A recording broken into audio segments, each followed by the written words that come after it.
Bayangkan 10 pulau vulkanik di tengah Samudra Atlantik 570 km dari pantai Afrika. Negara yang punya lebih banyak warganya di luar negeri daripada di dalam negeri. Sebuah tempat di mana duka dan nostalgia, saudade, berpadu dengan ritme tarian yang ceria. Selamat datang di Cabo Verde atau yang juga dikenal sebagai Cape Verde. Dalam video ini kita akan mengungkap identitas unik negara kepulauan terkecil di Afrika ini. Kita akan menelusuri jejak budak dan kolonialisme di kota bersejarah UNESCO, mendaki gunung api aktif, menyelami musik Morna dan Funana, serta memahami bagaimana pariwisata mendorong roda ekonomi mereka. Nama resminya adalah República de Cabo Verde. Nama ini berarti Tanjung Hijau, diambil dari semenanjung di Senegal. Namun, ironisnya, sebagian besar pulaunya justru kering dan gersang. Negara ini terbagi menjadi dua kelompok, Barlavento, Pulau Angin Atas, dan Sotavento, Pulau Angin Bawah.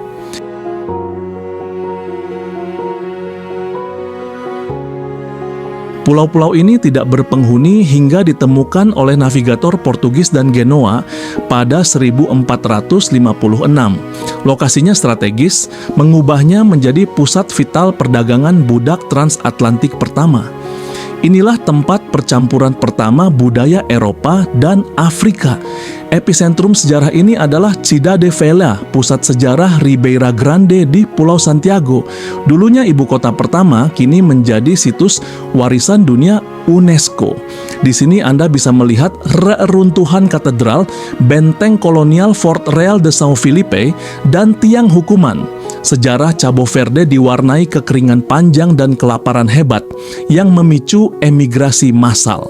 Jutaan orang Cabo Verde menyebar ke seluruh dunia, fenomena diaspora yang kita kenal sekarang. Mereka akhirnya merdeka dari Portugal pada 1975 dipimpin oleh Amilcar Cabral. Hari ini, Cabo Verde dikenal sebagai salah satu negara paling demokratis dan stabil di Afrika. Mari jelajahi pulau-pulau. Sal dan Boa Vista adalah magnet pariwisata. Keduanya datar, berpasir putih, dan sering diterpa angin kencang. Inilah surga bagi kita surfer dan windsurfer dunia. Jangan lewatkan Pedra de Lume di Sal, kolam garam, yang membuat Anda mengapung seperti di laut mati. Pindah ke Santiago, pulau terbesar dan terpadat, rumah bagi ibu kota Praia. Disinilah jantung budaya Kreol berdetak. Dan tentu saja Pulau Fogo, tempat tinggal Pico do Fogo, gunung api aktif tertinggi 2.829 meter di atas permukaan laut. Penduduknya tinggal di kawah kaldera, menanam anggur dari tanah vulkanik. Santo Antão adalah antitesis dari Sal, curam, hijau, dan subur di utara. Ini adalah surga hiking dengan lembah terjal dan pemandangan luar biasa. Pulau seperti São Vicente, pusat seni Mindelo, dan Brava, Pulau Bunga, melengkapi pesona unik Cabo Verde.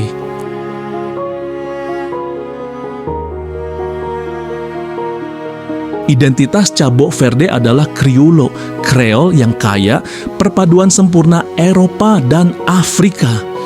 Inti emosionalnya terletak pada konsep saudade, kata yang sulit diterjemahkan, yang berarti kerinduan mendalam, nostalgia, dan duka atas apa yang hilang, biasanya karena emigrasi.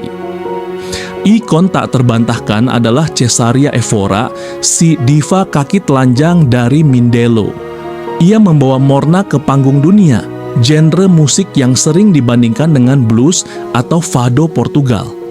Morna adalah suara kerinduan, sedangkan Funana adalah ritme upbeat bertenaga akordeon yang melambangkan pemberontakan dan kegembiraan. Budaya juga terwujud dalam tarian batuke yang dilakukan para wanita dengan irama perkusi dan perayaan karnaval di São Vicente. Jangan lupakan kuliner. Coba kecupa, stew kaya dari jagung dan kacang-kacangan, dan tentu saja groge, rum lokal yang sangat kuat.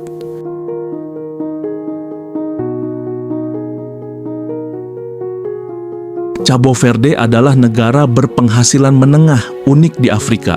Mereka beralih dari negara berpenghasilan rendah berkat sektor jasa dan pariwisata. Sektor ini menyumbang sebagian besar PDB, didominasi oleh resor-resor di Sal dan Boa Vista. Ini adalah tulang punggung perekonomian modern mereka. Namun, pariwisata membawa tantangan. Negara ini menghadapi masalah kekurangan air yang parah dan desertifikasi. Upaya konservasi sangat penting, terutama untuk penyu tempayan yang bersarang di pulau-pulau ini, tempat bersarang terbesar ketiga di dunia. Energi terbarukan, terutama angin, menjadi kunci masa depan. Sebagian besar ekonomi ditopang oleh remitansi, kiriman uang dari diaspora yang tinggal di Amerika Serikat, Portugal, dan Eropa.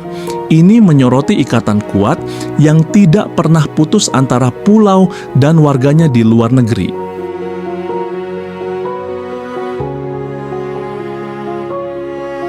Cabo Verde bukanlah sekadar destinasi liburan pantai biasa. Ia adalah mosaik sejarah, geologi, dan emosi. Dari air mata Soda de Cesaria Evora hingga energi tarian Funana. Dari kawah vulkanik yang keras hingga pasir putih yang lembut. Inilah negara kecil yang menawarkan pelajaran besar tentang ketahanan dan identitas. Apakah Anda pernah terbayang untuk mengunjungi Cabo Verde? Pulau mana yang paling menarik perhatian Anda? Beritahu kami di kolom komentar di bawah. Jangan lupa like, share, dan subscribe untuk eksplorasi dunia lainnya. Sampai jumpa di perjalanan berikutnya.